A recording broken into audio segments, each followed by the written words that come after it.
Alright, we'll go back to another league race, this time with TTML for Division 3. Finally, got myself in as a reserve. Well, I've been in reserve, but I finally got myself into a race. So, it is Baku in the wet in qualifying, so that's great. What a great start that is.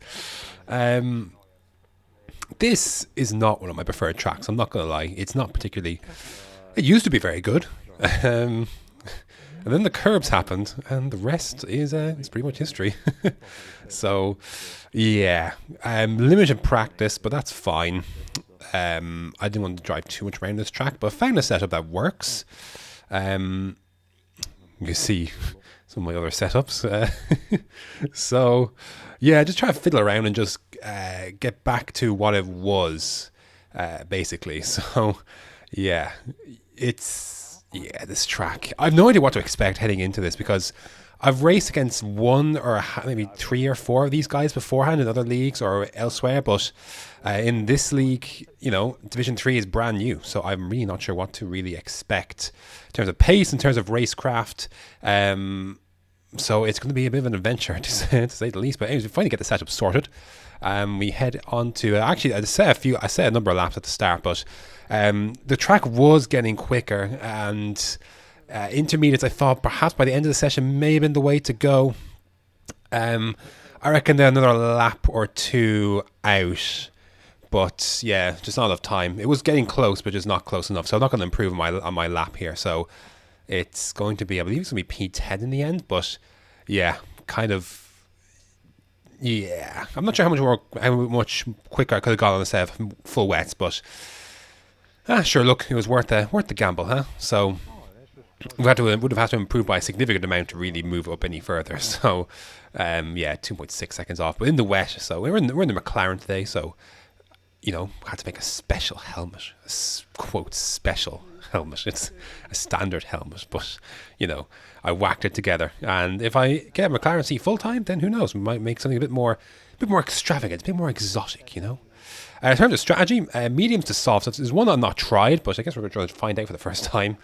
Anyways, madness usually awaits on this track. 5 red lights and away we go. It's a good start. A really good start. I'm going to go up the inside of Jan here into turn 1, and I'm in a good place here. Nice and tight to the barrier if I can. Get a good run, and I guess I got on the brakes pretty early, and then there's a Mercedes there. I think I got hit from behind as well. Just a bit slow heading out of turn 2. Just obviously just trying to avoid everything that's all the madness in front, and try to outdrag Kiki heading up the straight here, but he's going to have the outside line. I'm going to try and fight it, but he's just got the outside line, sees us through, and he is up into 8th. So, we gained a 1 position, I think, in the end. So I have short-term memory loss like a goldfish. So, I can't even remember where I started properly. I think I was 10th. So, yeah, very standard first lap. Nothing really much doing. Lap number 2, though, see David in the Mercedes has actually pulled away a bit, and I'm catching Kiki here. So I'm going to actually, before DRS, I'm going to try and get this move done. Use a bit of overtake just to pick up a bit of extra speed, so I make sure I get this done. He's going to be close on my inside there. I'm just going to leave him the space. The wide line will work out for me here. You can use the track limit there a bit. I knew that wasn't going to get a warning, and good run out of here because I think he will have DRS. Looks like it, yeah. So, but he's kind of disconnecting there as well, so I'm not sure what's happening. But thankfully, it's not really. He's not going to be close enough heading up my inside, so we're going to move up into 8th. And lap number 4, Jan here is much quicker than me in this part of the race. So no real point fighting this. I put like 3 laps of fuel in the car. This place surprisingly doesn't use a ton of fuel. You would think perhaps it would, given the length of the straights here, but you really don't use a ton. Anyways, he's through then. Nothing I can really do. His pace, yeah, is a little too strong. This part of the race for me, at least. So, going to just try and stick with him. Apparently, Funky Chicken's quite quick. I know Stevie G from past leagues as well. So, speaking of, here is his first attack, lap 8. I really thought he was actually going to get by here, but look, I use my rich, use what I can. Don't want to use too much because I don't want to waste everything. Down the inside he goes. I'm going to go hang around the outside to try and stay with it. And, actually repel the first attack there. So that was that was good to see. I was impressed I could do that. Good racing there side by side as well. I really like racing CVG. I've done so in the past. Looking forward to doing more of that in the future as well. But yeah, we stick it in front for him and in front of him, and no DRS can get him by on that lap. But lap 11 coming on to lap 12, he's a bit closer this time. There's not much I can really do here. So he's going to zip on by. And other people coming to the pits. Again, we're going to be extending here because we're on mediums. I think F1 AMG was the only person who started on softs inside the top 10, and he was first. So, yeah. He's going to march on. I just want to try to hang within DRS if I can. These mediums did feel good at the start, but I'd say on this, would it be this lap perhaps? Maybe not this lap, but here comes Funky Chicken then. Going for the move, he has got, much more. those hards are beginning to come into their own now. So, yeah, he's going to go through. And I see F1 AMG behind me on a set of hards. He did pit from the lead. So, he's going to be coming at me pretty soon as well. Speaking of, heading on to later this lap. Didn't really need to force anything down the inside here. I appreciate the hit all the same, so thanks. Much appreciated. I did go pretty deep, to be fair, but the extra hit was not necessary, so thank you very much for that. Lap 15, this is where the tyres really just died. Kieran Trapp was like 4 seconds behind me at one point. I was right behind Hero Joking at 1.2. He's on hards, so the tyres really did just kind of go. And lap 16, we're both going to come into the pits here to ditch these. That was a very close pit entry, very, very close. And we're going to come into the pits and put on a set of these soft compound tyres. Anyways, there we go. I probably emerged a bit lower than I would have wanted to. I was kind of in the top 10 range before kind of the pit stops, and now kind of very much out of it. But on soft tyres and looking to attack some of these guys on these hard tyres come the end of this race. So about 10 laps to go. Gonna be touch and go. However, I'm going to let Kieran Trapp go here. Just I'm not going to fight it. I'm not going to let he got by. Like there wasn't nothing I could let go. He was going by, but just let it happen really. Then comes the changing point of the race. Martin Bell loses it in the castle section. He does not ghost. Poor old Kieran Trapp hit right into him, deploying the safety car. So it's really unfortunate, and it's really interesting. I think if we hadn't swapped, would that have been me like a lap later? So I initially was going to box, and I was like, look, I saw all the people in the pits. I thought, no, let me stay on track position. I was thinking about a new set of softs would definitely go to the end, but I'd forfeit quite a bit of track position. So in actually deciding to stay, I've actually gained in multiple places. So we're in 7th.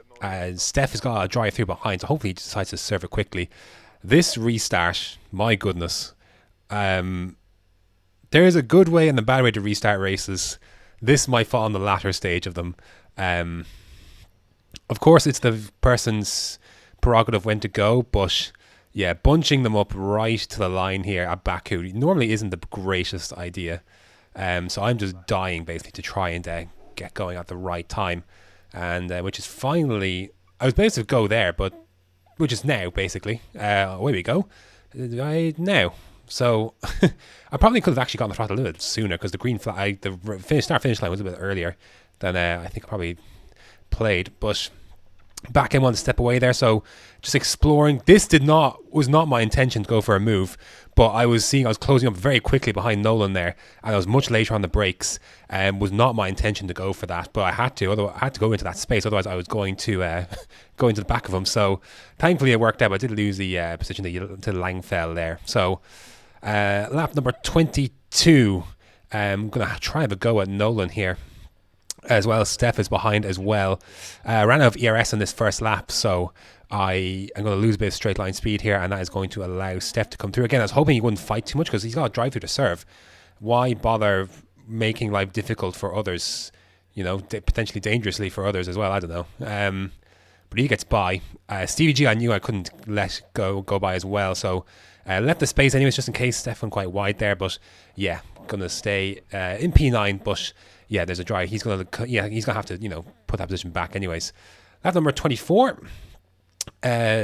Nolan and Funky Chicken. I think Funky Chicken had some damage or something, but goes very wide and he goes into the wall there. So my chance to go through, he's on mediums, and I do take it. So up into 7th again. Steph has served his penalty now. So we're in P7, and Nolan's kind of fallen behind Langfell here. So lap 25 and lap 26. This is the last, coming up to the last lap of the race.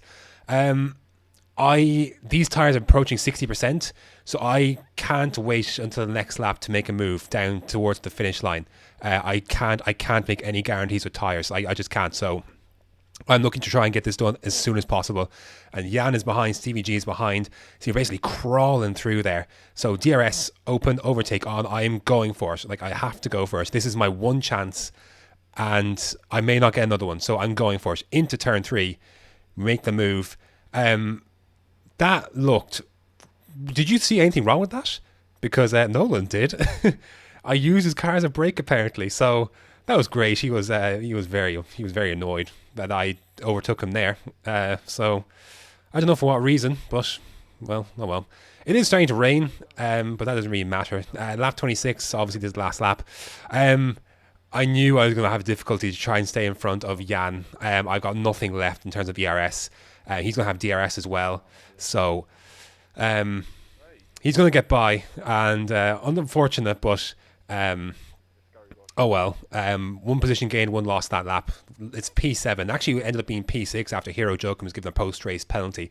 So, yeah, Nolan was upset that I decided to pass when I did, because he was convinced that I would have been able to overtake anyways, and that he would be protected against Jan. But yeah, he's just salty. You know, he's just salty for the fact that you know, I overtook him and someone else overtook him immediately afterwards. I used the inside line to my advantage. He left the door open. I see that as fair game, and he turned into me if anything else. So yeah, I do not know what his quarrel is other than being salty. So you can send my apology in the post if you want. And yeah, P6 in the end after Hero Jokin's penalty. I think I just nabbed it up by 2/10, so not bad for after he got a 10-second penalty. So that is about it, I reckon. I've no idea if I'll be able to get into next week's race when I get a full-time seat, but yeah, good result. Hopefully things work out. So yeah, thanks very much for watching, and until next time.